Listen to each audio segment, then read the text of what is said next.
Hello and welcome to Coronacrisis.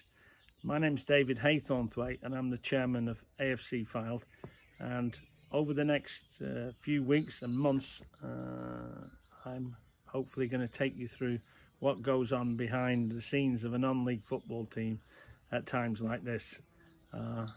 We're going to discuss all the issues regarding behind the scenes, the players, off-field staff, all the things that contribute to the running of the club, and how we're dealing with the issues that have been thrown at us on a daily and weekly basis, so that it gives you a really good insight to the club and the running of clubs in general. So I look forward to you joining me on this journey.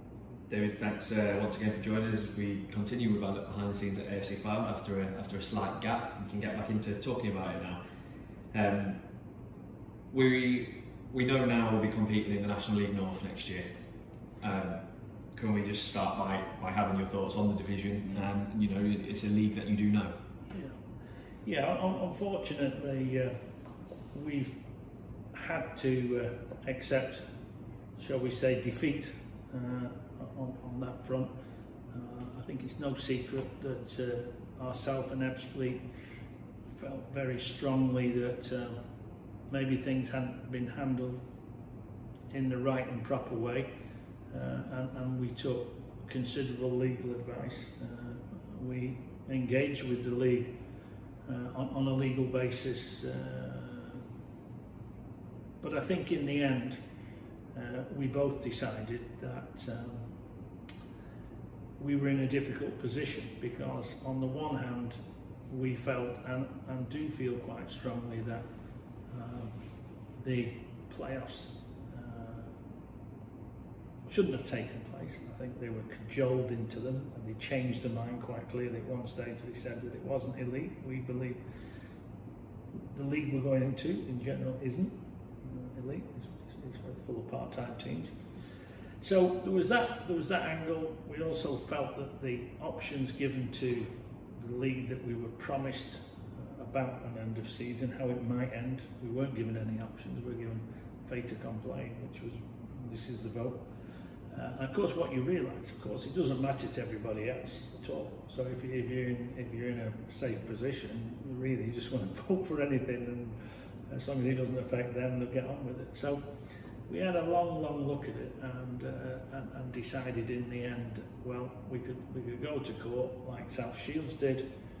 You saw what it cost South Shields, 300,000, and put up a big fight. Or we could say, you know, sometimes things go against you, and we've been, you know, so fortunate at Fylde that we've had fantastic success in football, you know, and without repeating what everybody knows, you know, 12 months ago we've been to Wembley twice in a week. And that was an amazing achievement, amazing experience. And now, a season later, we're getting relegated. And with 9 games to go, we felt we were going to get out of it. But somebody's got to suffer. Unfortunately, somebody's got to make a decision. And when somebody makes a decision, clubs will suffer. We were the ones that suffered in this case ourselves. Chorley, Fleet, relegated. So we decided to not pursue that, take our punishment, so we say, our medicine, however you want to describe it, and focus our efforts now on the coming season and making sure that we bounce back, and that is our aim, is to bounce back at the first attempt. And I think that you know, we've got the basics of a squad that's more than capable of doing that, keeping that squad together, and ensuring that everybody's on the same page, can prove difficult, because of course we've got players who joined us with an aspiration to play in the Football League. And to play in the Football League, by playing with Fylde, we gave them a route to the Football League, and we were 90 minutes from it.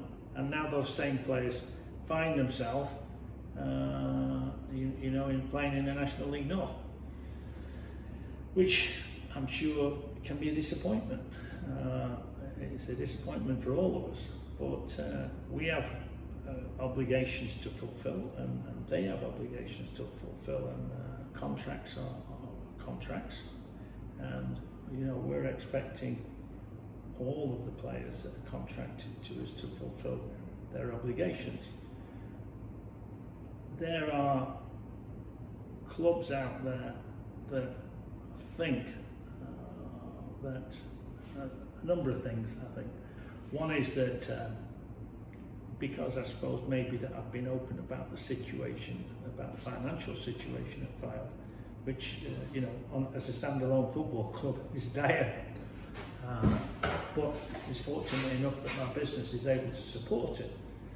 But on a standalone basis, it's not great. So I think that we've made clear that we had to make cutbacks, we had to furlough our staff like everyone else, and we didn't know what the situation was going to be with the business that supports the football club.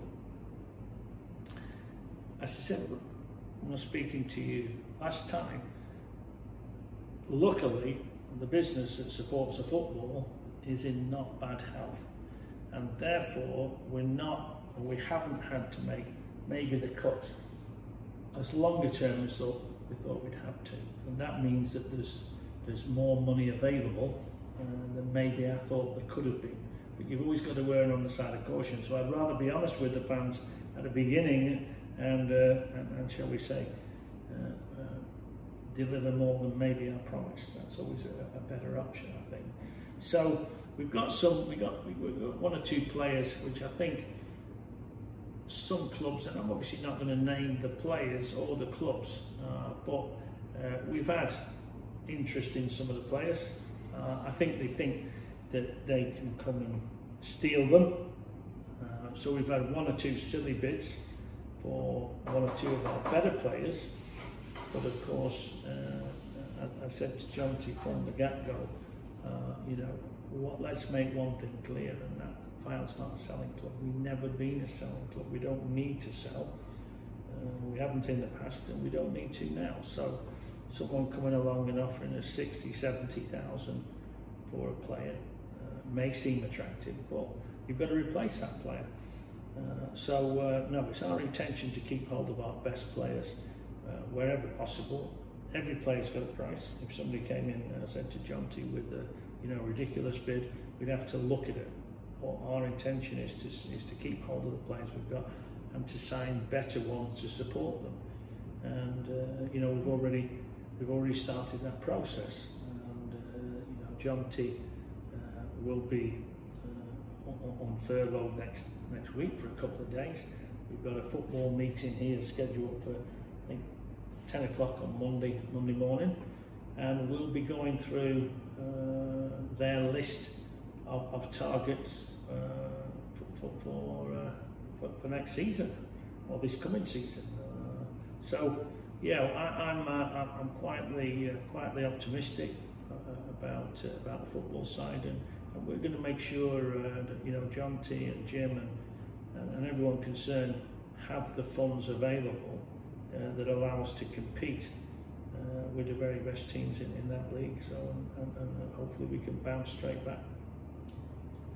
I was about to say, that is the ultimate aim, knowing the ambition of the club and the ambition of yourself.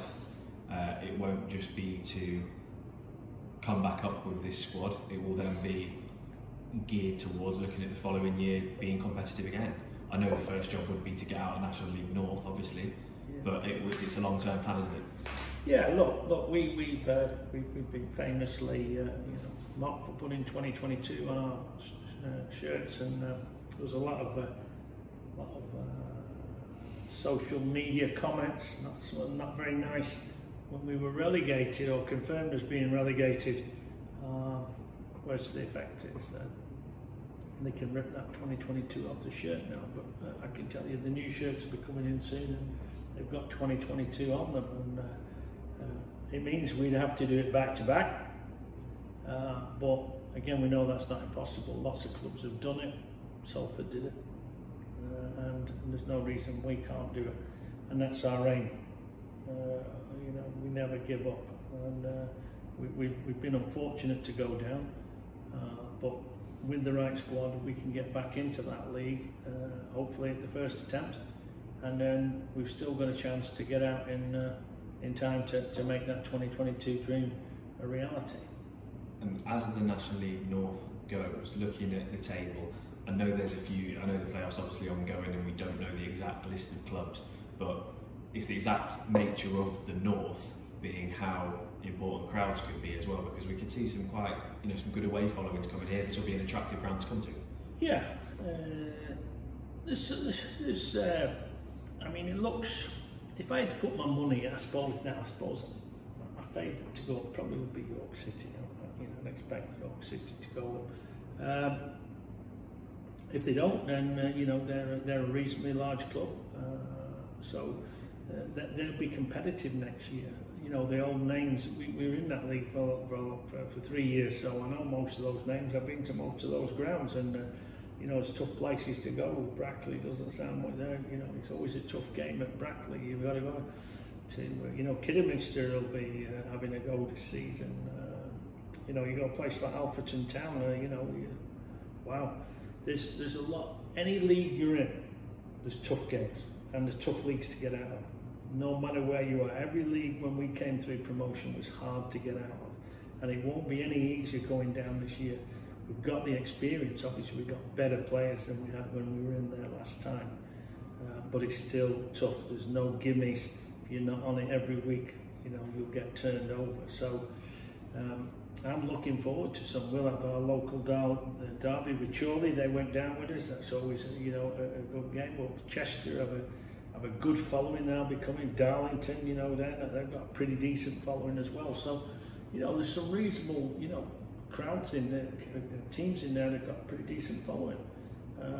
But one of the things that's going to be really good for supporters next year is that we'll be able to go back and enjoy a pint of beer on the terrace. And when we went up, that was one of the biggest complaints. We won't be able to have a pint with our mates on the terrace anymore. Now, of course, going back to the COVID thing, not sure how that's quite going to work immediately, but you will be able to sit in the stand and have a pint, or stand on the terraces and have a pint, and I can tell you that we're going to make a big effort on that front to try and make it really, really easy for people to be able to enjoy their day at Fylde, and that's part of the experience, isn't it? I mean, in rugby, it's just normal, and everybody enjoys that. And so that's one of the things our fans can look forward to anyway. Maybe not quite the standard of football, but certainly that'll be one of the positives. It won't be a lot, but that's one of them. And when people crave football, that may be an attractive element of a day tripper fan who may not necessarily have been to the level before or want to come to that level.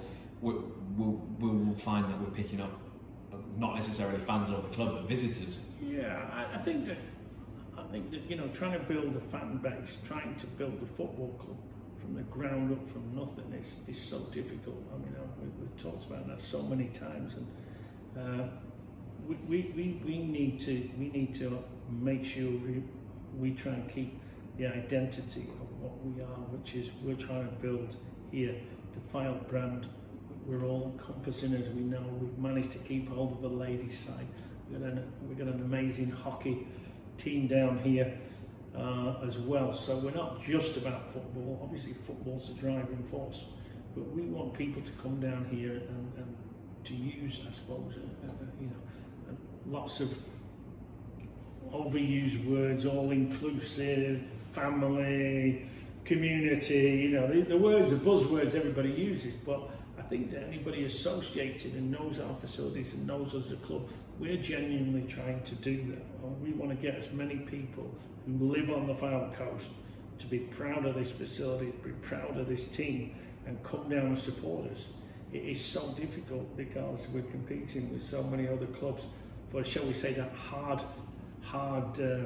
hardcore football fan. Blackpool were competing, trying to stop that person going to Liverpool or going to United. We're trying to compete, trying to stop them going everywhere, including Blackpool, Preston and Fleetwood. So it's even harder. But I think if we, with our identity and the fact that you can come there and enjoy yourself and have that day out, whether you're in the hospitality, you know, which, as you know, is fantastic, or you stood on a terrace with your mate having a pint, I think that's important. That we try and, shall we say, build that Fylde brand and a little bit of a different experience and a bit of a different day out watching us. So, off the pitch, we're all excited for what is to come. On the pitch, is there still the ongoing discussion of salary caps? Yeah, well, salary caps is as you know, Adam, we started the salary cap discussion probably three months ago, and that's when I contacted a number of clubs in the league. I think there's now 12 from the National League, which we were in, who have gradually joined the group, and now it's a working group of 12. And they have now got a framework, which I think everybody's comfortable with, and I suppose the final meeting on salary caps is scheduled for next Thursday. The numbers proposed numbers been agreed at 900,000 for National League, 600,000 for the league that we're going into. So those are the two numbers that are proposed. I don't know whether you know, but League 1 and League 2 have their meeting on August the 6th to decide and vote on that and finalise their salary caps, which are going to be 1.5 and 2.5. So sort of 1.5 League 2 to 900, it's about right, probably about right. And we've going to then issue that document to all the other clubs in all three leagues, Conference North, Conference South and Conference, and they will then be able to, shall we say, pass comment and share their opinion. And we then want to get it on the AGM, which will be in August of the National League, and hopefully we can get that passed so that we'll start next season with the salary cap. Now, the salary cap part I don't think is too difficult. I'm sure there'll be a few that don't want to do it, but once we do it, the difficulty then of course is the administration of it and making sure that people keep to it and stick to the rules. So that the shall we say the framework of how that works is quite complicated, but we've been able to take that from other sports. We've taken a lot from rugby union and a lot from rugby league, who all have salary caps, so they've learned all the lessons, they've learned what can be administrated, what can't, and so I'm very hopeful that will be adopted. But we'll see. I say the final meeting from us to shall we say, just dot the I's, cross the T's before we share it with everybody else next Thursday. And how, if it all is all agreed and introduced, what will be the rules behind if players are currently on a certain amount that would put them over the salary cap, would they have to reduce? Well, what they've done, my understanding is what they've done in, and I think we'll adopt something similar. What they've done in League 2, for example, is to say that if any player is over, let's say you're paying a player 2,000, I think for the first year they're going to let you count that player as 1,000 for that year. But then the following season, then they're going to start then enforcing, shall we say, and being more stringent on those rules. But obviously there's got to be a transition period, otherwise probably everybody would be breaking the rules in generally. But that's my understanding how it's going to work, and I think we'll probably adopt a similar type situation ourselves.